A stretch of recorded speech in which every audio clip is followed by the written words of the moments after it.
and across the Trump administration. The first jobs report under the President's administration was released this morning.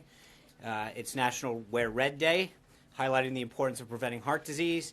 It's National Catholic Schools Week, and the President's going to be signing some executive orders delivering some much-needed regulatory relief to lenders and borrowers in the next few minutes.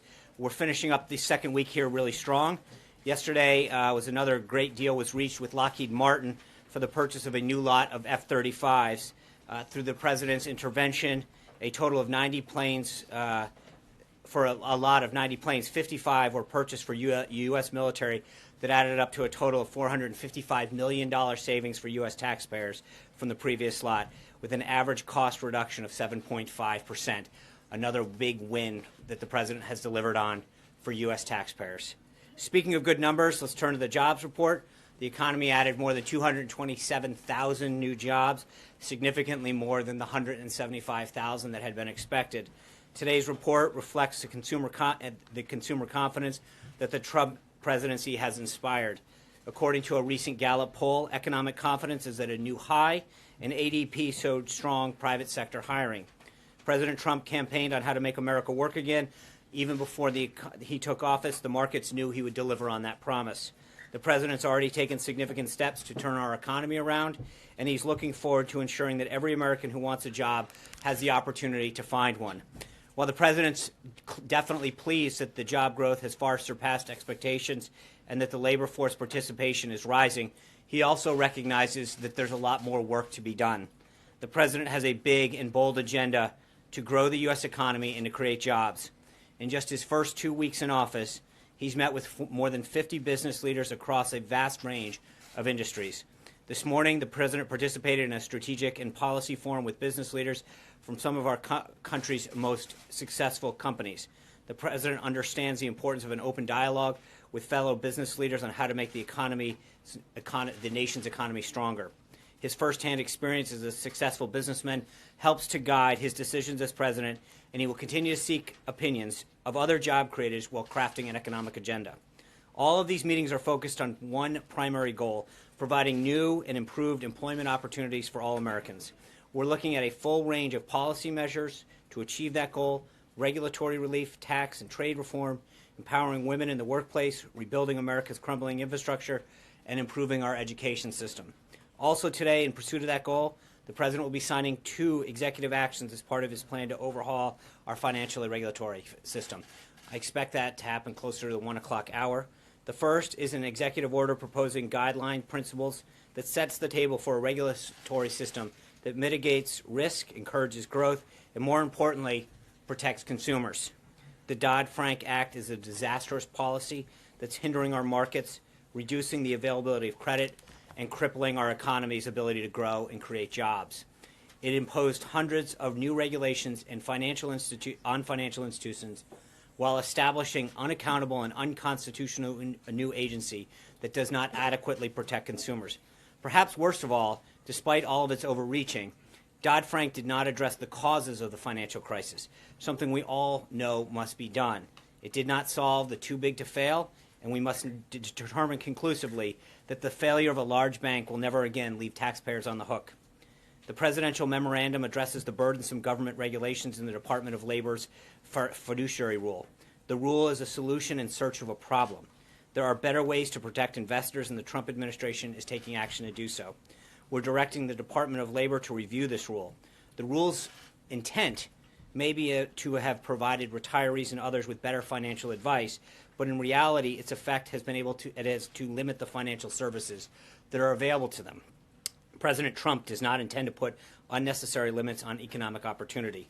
The Department of Labor exceeded its authority with this rule, and this is exactly the kind of government regulatory overreach the President was put in office to stop. We desperately need to overhaul how we approach financial regulation. The President is taking action to protect American taxpayers and get people back to work. Moving on, we announced earlier in this week that we would be taking steps to address Iran's recent actions. Today, the U.S. sanctioned 25 individuals and entities that provide support to Iran's ballistic missile program and the Islamic Revolutionary Quds Force. These designations are in response to Iran's ongoing ballistic missile program, including its ballistic missile test on January 29, 2017, as well as Iran's continued support for terrorism. We've taken these actions today after careful consideration and will continue to respond with appropriate action. These designations mark yet another stop in our continued effort to aggressively target Iran's ballistic missile program and terrorism-related activities. Over at the Department of Defense, Secretary Mattis is on a final day of a 2-day trip through Asia. He visited Korea yesterday and Japan today, returning to Washington tomorrow. Secretary Mattis' visit emphasizes the priority President Trump places on the Asia-Pacific and on strengthening the U.S. Republic of Korea alliance in the face of a growing North Korea nuclear and ballistic missile threat. In the Senate, the President now has 11 cabinet nominees waiting a full Senate vote on their confirmations. We look forward to welcoming these individuals into the administration. Regarding the weekend's plans, the President will debut his second weekly Facebook Live event this evening at 5 o'clock. You can expect him to recap another week of action on behalf of the American people. He'll also comment on his selection of Judge Neil Gorsuch to be the next Associate Judge of the Supreme Court. And while recognizing Black History Month, he will discuss his vision to deliver more opportunity and safety for the African-American community. One more note of this week's address. The lead-in to the President's remark on Facebook Live will feature some of the incredible artwork throughout the White House that was created by African-American artists. So you definitely don't want to miss this. As I mentioned previously, this weekend, the President will be shifting the operation of the White House down to the Winter White House at Mar-a-Lago. While in Florida, he'll hold meetings and calls with advisors and staff to plan for another big week of action on behalf of the American people. We'll provide readouts of these as they occur. By our count, as of this morning, the administration has already racked up more than 60 significant actions, 21 executive actions, 16 meetings with foreign leaders, and 10 stakeholder meetings, to name a few. We're looking at another productive week next week. On Monday, the President will visit Central Command and Special Operations Command headquarters at MacDill Air Force Base. While at MacDill, the President will receive command briefings from both CENTCOM and SOCOM, have lunch with the enlisted troops, and have an all-hands address to personnel. General Dunford and General Flynn will also be present for the meetings, and the President will return to Washington that evening.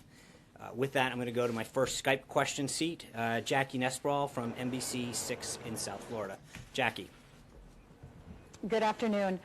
On behalf of the viewers of South Florida, thanks so much for this opportunity. You know, a lot of focus on foreign affairs this week and new sanctions announced today against Iran. And of course, Miami, as you know, is home to the largest Cuban-American community in the country. And during the campaign, President Trump talked about his discontent with the warming of US-Cuba relations implemented by President Obama. And in the last days of his administration, he ended the wet foot, dry foot policy, leaving thousands of Cubans in limbo. So my question is twofold. A, has there been any contact between your administration and the Cuban government? And B, are there any plans to change the current policy right now? Thanks, Jackie. We are in the midst of a full review of all U.S. policies towards Cuba.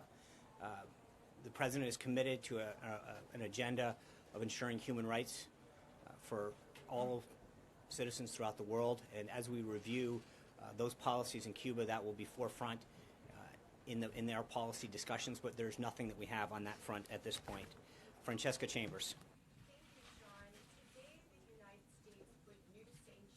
On Iran. Previously this morning, the President had said that they were playing with fire. You said that appropriate actions would continue to be taken. Is this the full extent of the punishing actions that we're seeing right now? And are military options still on the table in response to the administration saying that all options are on the table? Thanks for the question. I think one of the things that the President has said throughout the campaign during the transition and since becoming President is that he doesn't like to telegraph his options. That's how he believes that you can have a much greater successful option. So I'm not going to go into the full extent. I think today's sanctions really represent a very, very strong stand against the actions that Iran has been taking and make it very clear that the deal that they struck previously was not in the best interest of this country and that President Trump is going to do everything he can to make sure that Iran has stayed in check. That there are more actions coming, though. I would never rule anything off the table. I think the President's made it clear throughout his time that that's what's going to happen. Jeff, yeah. Thanks a lot, Sean. I wanted to ask about one of the members that has been announced as being part of President Trump's team. It's Gina Haspel. Senator Ron Wyden has written to the President saying that her background makes her unsuitable to be the CIA deputy director. And what he was specifically referencing was her role in the enhanced interrogation program that the CIA had during the course of the Bush administration. Do you believe that this background is a disqualifier for that position? I think she has had an unbelievably distinguished career as a covert operative. She basically gave up that to come out and serve in this role at the request of Director Pompeo.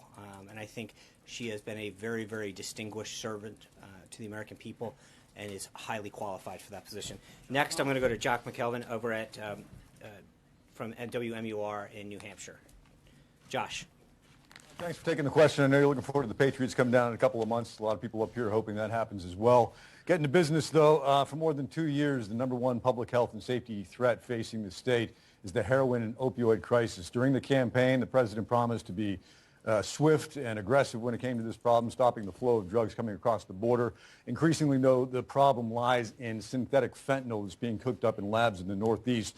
What is the administration doing on that front, as well as the treatment aspect of addiction? And secondly, if I may, with the understanding it is a state issue, New Hampshire is poised to become a right-to-work state, but the vote is expected to be close. Given the administration's favorable view of right-to-work, is it actively engaged in that effort? And if not, what is the general message from the White House? Thanks, Josh. First, on the opioid crisis, that is a major problem for not just New Hampshire, but for so many states across the country. I think one of the things beyond the health issue is to make sure that we're looking at border issues. And the flow of heroin through our southern border is something that the president obviously takes. That's part of his whole strong immigration stance, strong border security. Having that wall built, having additional assets on the southern border will go a long way to stem the flow of illegal drugs into the country from our southern border up through the states. It was obviously, as you mentioned, a big issue that he made in New Hampshire throughout the primary and continued so in the campaign. And that's going to be something that as soon as Tom Price and others are confirmed throughout the department, this has got a health component to it. It's got a border issue to it. So there is a multi-government approach that needs to be taken to the opioid crisis. With respect to right to work, I think you accurately portrayed it. The president believes in right to work. He wants to give workers and companies the flexibility to do what's in the best interest for job creators. Obviously, the vice president has been a champion of this as well. It's something that is a big deal in Indiana and something that he has championed as well. Blake. John, I want to ask you about Dodd-Frank. Yeah. Beyond the executive order that's going to be signed here momentarily, is the administration planning on or working with Congress to overturn certain portions of the law itself that can't be done with an executive order? If so, what might that be? What might that timeline be? And can you say if a full repeal of Dodd-Frank is actively being considered or not?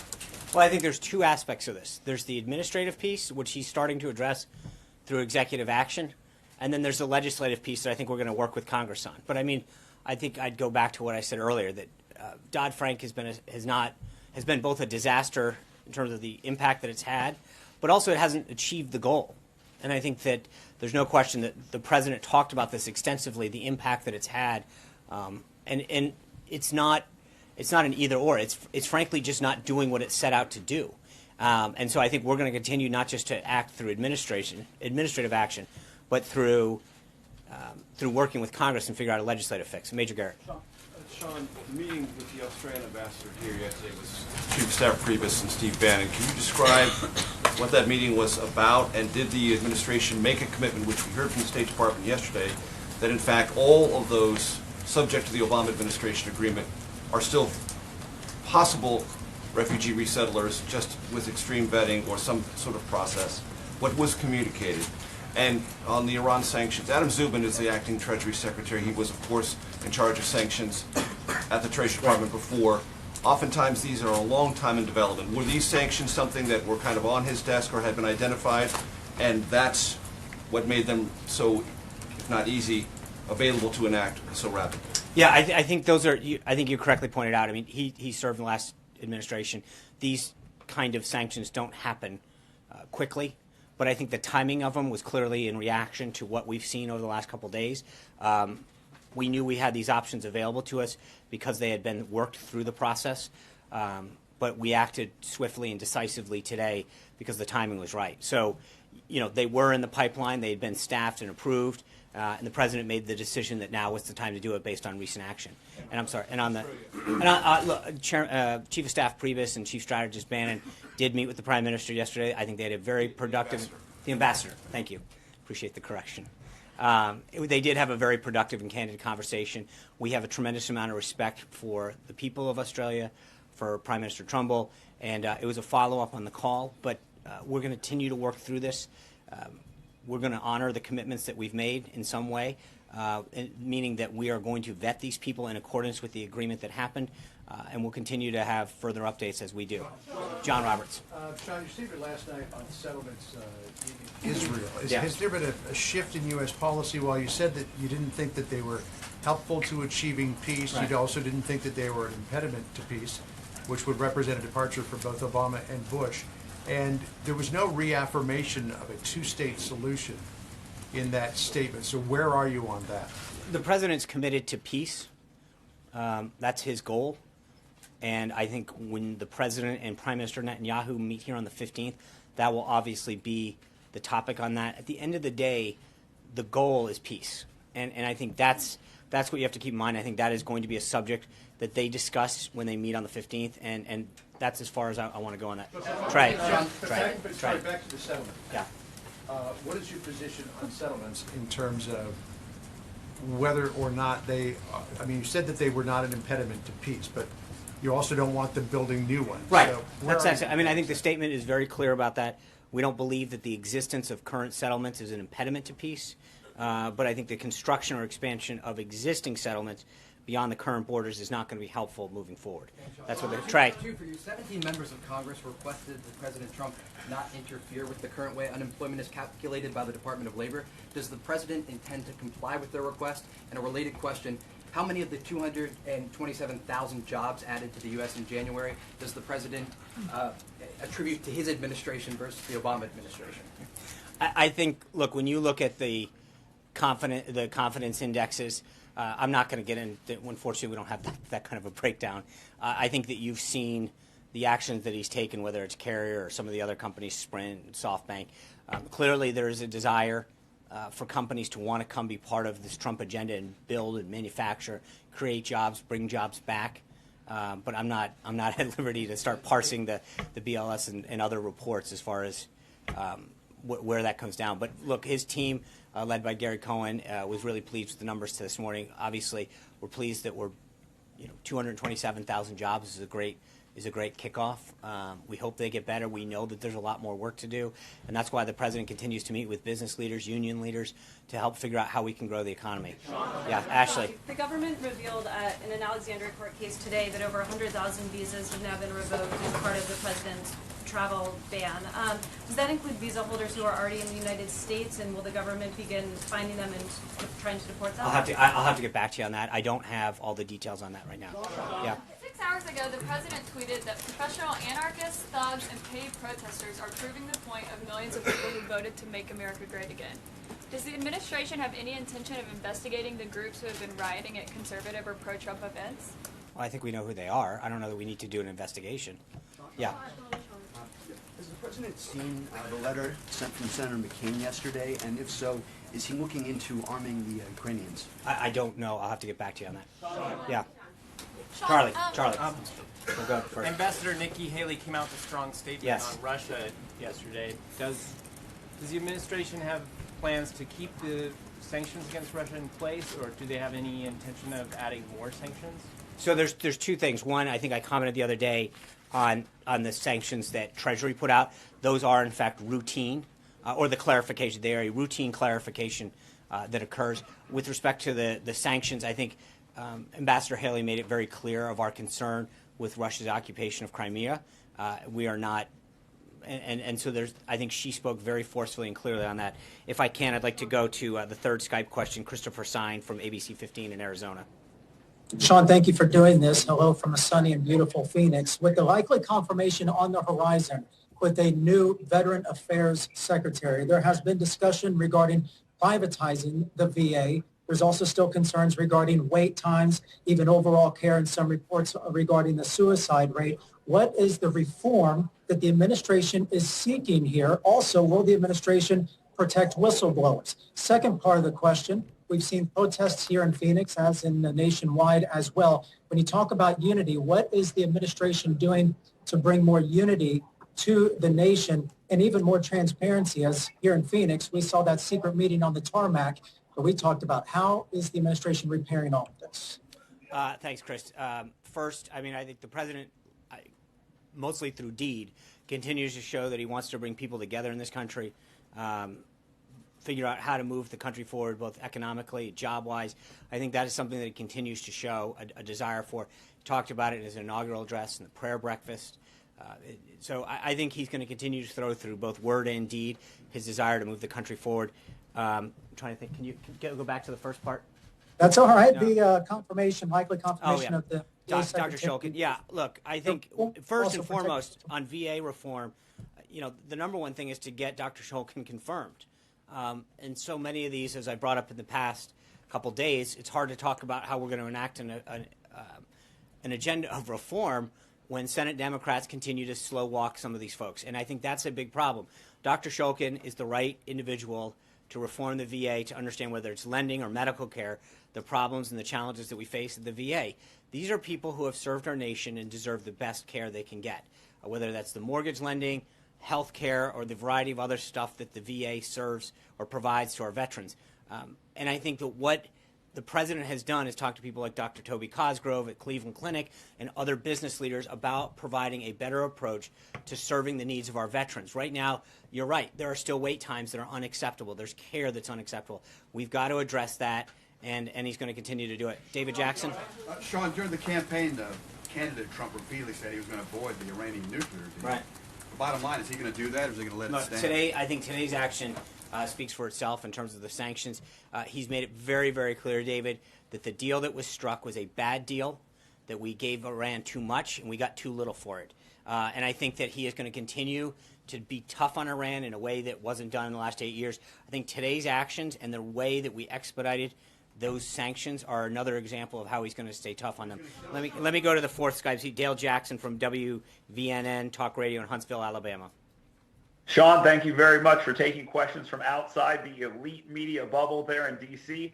My question is about immigration.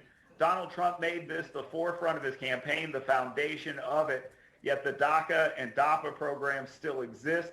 And I learned from a member of Congress yesterday that the Trump administration is still issuing work permits to some of these individuals. Question one is, when are these programs going to be ended?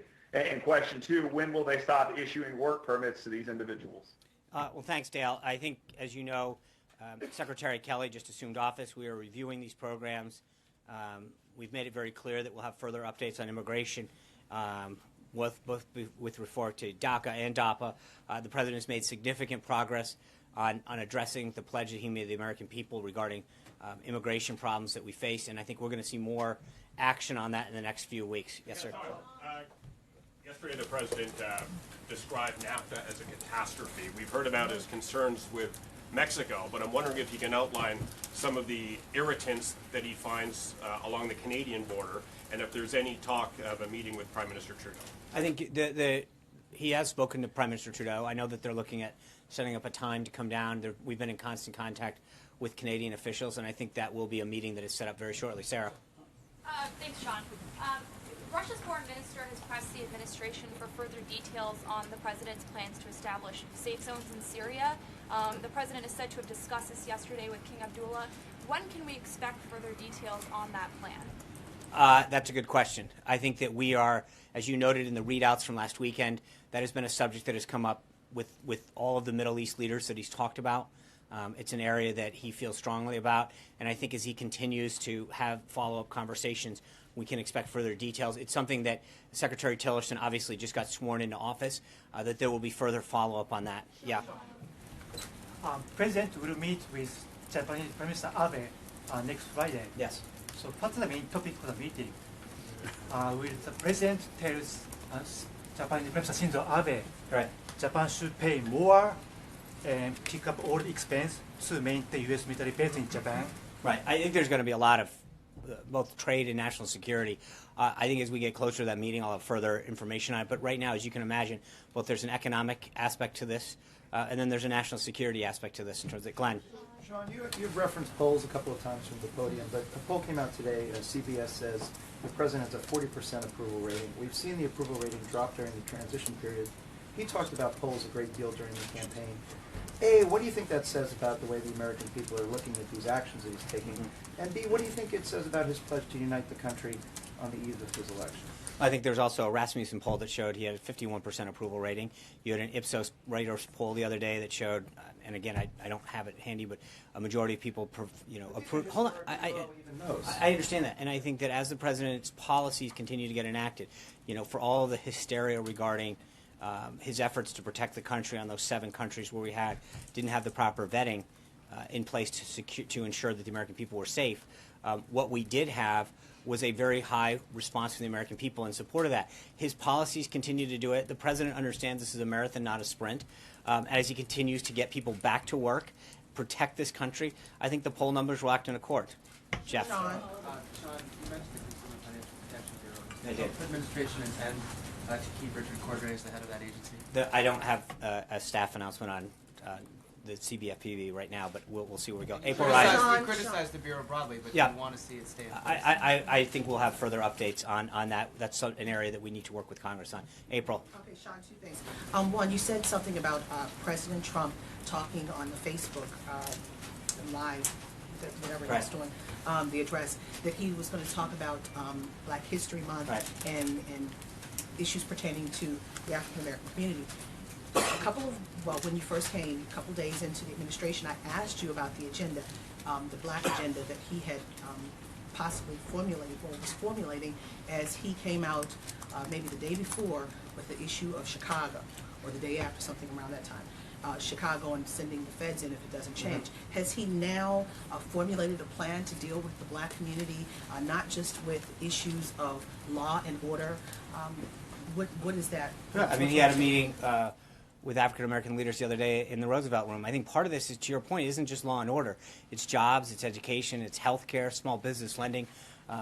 There's a lot that goes along with that agenda, and I think part of these business meetings that you have are about hiring and small business and job creation. All of those issues, I think, are at the forefront of small business or that community. So it's not just a single thing. I think that there's a lot, whether it's crime and law and order, and education, health care, small business, job creation, that impacts that entire segment of the population, that whether they're living in a rural part of the country or an inner city, and I think that's what he's really focused on right now. I'm not finished. Okay. He's not formulating. He's now formulating the agenda. Absolutely. Okay. So the second question, CBE. What's on the table for that? We're not getting it. I have nothing to announce on that right now. But I know you have nothing to announce, but people are concerned. I understand people. I understand we've heard a lot of rumors about what may or may not. When we have something to announce on that, we will do it. But I don't think it should be any surprise that the president, when it comes to rooting out radical Islamic terrorism, which is what that initially was supposed to be focused on, he is going to make sure that that is a major focus of his keeping this country safe. And so I don't have anything further for you on that. I'm just. I didn't. Okay, April. There are reports. I don't have anything for you. I just said I don't have anything for you. But I will be very clear that this president's commitment to rooting out radical Islamic terrorism is something that is at the forefront of his agenda. And I know that there's been a lot of reports about where that program or that effort is going to lie. I have nothing else. Thank you, April. Cecilia. Thank you. The president's been using some tough talk, tough language on Iran playing with fire. Should Americans be ready for the possibility of military action with Iran? Is that on the table? Look, I've said this before. The president's been very clear. He doesn't take options off the table, but he understands the impact of something like that. The sanctions today, I think, are going to be very, very strong and impactful. And I hope that Iran realizes that after the provocative measures that they've taken, that they understand that this president, this administration is not going to sit back, take it lightly. John Gizzi. Thank you, Sean. On Monday, several published reports say that it will be a tie in the Senate on the confirmation of Betsy DeVos, the Secretary of Education, and Mike Pence will have to cast an historic tie-breaking vote as Vice President. Should we be watching for any surprises? Has the Congressional Affairs Office perhaps gotten one more vote from the no camp into the yes, or do you expect the Vice President to be on hand to confirm. Well, look, I would say this. Betsy DeVos, as I mentioned before, is an unbelievable champion of education for children, for teachers, for parents. I hope that vote, gets 60, 70 votes. She is an unbelievable, remarkable woman who has fought very hard to improve our nation's education system and to make sure that schools are serving children.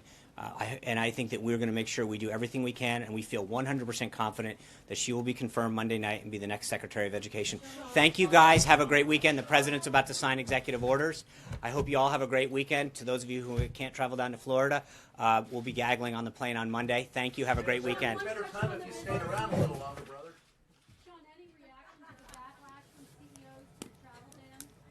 There you have White House Press Secretary Sean Spicer leaving the daily briefing, giving us an update on the president's schedule, on some of the latest news and headlines coming out of today. I'm Amna Nawaz in New York, joined by ABC's